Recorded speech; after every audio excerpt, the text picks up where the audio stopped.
So I think I coined a new phrase this week.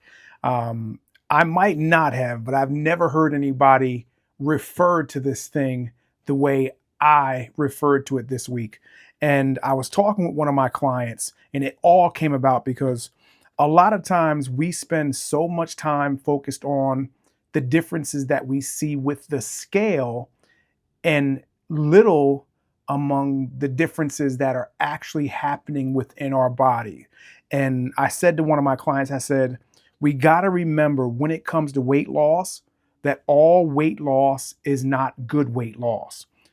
But then again, at the same time, all weight gain is not bad weight gain, meaning that if your weight on the scale goes down, but your body fat goes up, and if you have the tools to measure muscle, and you also notice that your muscle mass goes down, then that weight loss has a more negative effect than a positive effect. But at the same time, if your weight goes up or stays the same, but your body fat goes down and your muscle goes up, then that weight gain, or what seems to be, or what could be looked at as a weight loss plateau, is actually a positive thing. Now, ultimately, the perfect situation is that your weight goes down, body fat goes down, muscle goes up. That is the absolute perfect scenario. But sometimes we get so lost in the scale that we forget about those non-scale victories. And I talk about that a lot with my clients, but I coined something, and I'm reading from my clients' notes.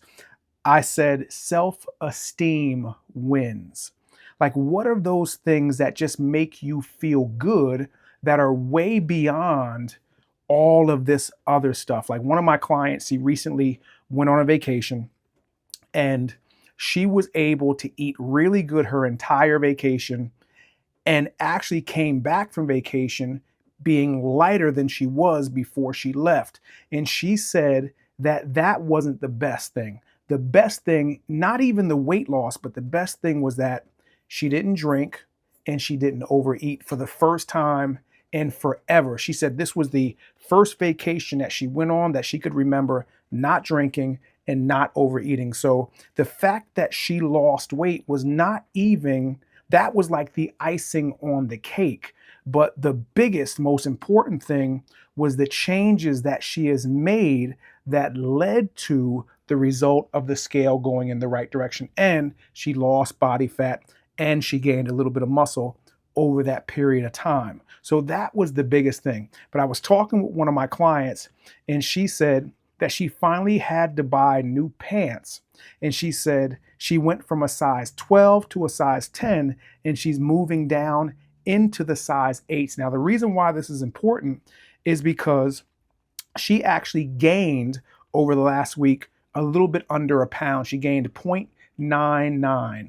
So a little bit under 0.1 under a pound, and 2% in body fat. Not 2%, 0.2%. Let me be very, very specific. 0.2% in body fat. So although she gained a little bit under a pound and a little bit of body fat, at the same time, she's noticing these changes in her body that we oftentimes overlook because we focus so much on the scale that plays such a huge importance that we miss a lot of these other things. And although her weight went up, if she just focused on the weight, she would have missed the fact that her pants, she went from a 12 to a size 10, and she's moving into a size 8. And another thing she said, she's able to fit into a lot of her old clothes. Like, I think she said she had, or I might be confusing her with a different client, but I think she said she had a pile of clothes that she was giving away to like the Goodwill, and she actually tried on some of those clothes, and she took some of those clothes out, and she's actually going to be keeping those clothes because before she was giving them away because the clothes were too small and she couldn't fit them. But now, because she's losing weight and she's losing inches, she's able to fit back into those clothes again. And she said, that was where the whole self-esteem wins came from, the non-scale victories. So how much do you pay attention to the scale, and how much do you pay attention to all the other things that are happening throughout this journey?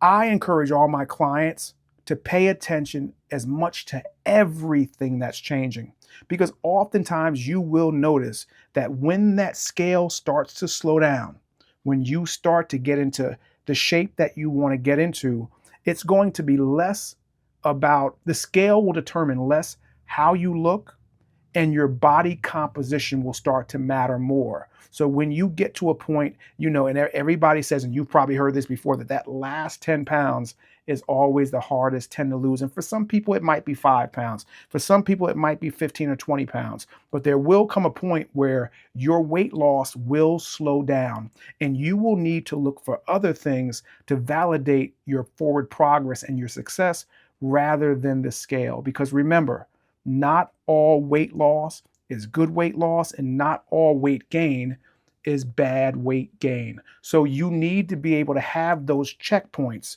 those self-esteem wins, to show you that you are moving in the right direction, even when the scale is either not moving, or it's moving in the wrong direction, or it's moving very slowly. So let me know some of your self-esteem wins, things that you can tell that you're moving forward despite what the scale is saying. Let me know those down below in the comments. And if you need any help on your journey, click the first link down below in the description, fill out the form, and you and I will figure out what we need to do to get you from where you're at to where you want to be. And of course, as always, the first coaching call is free.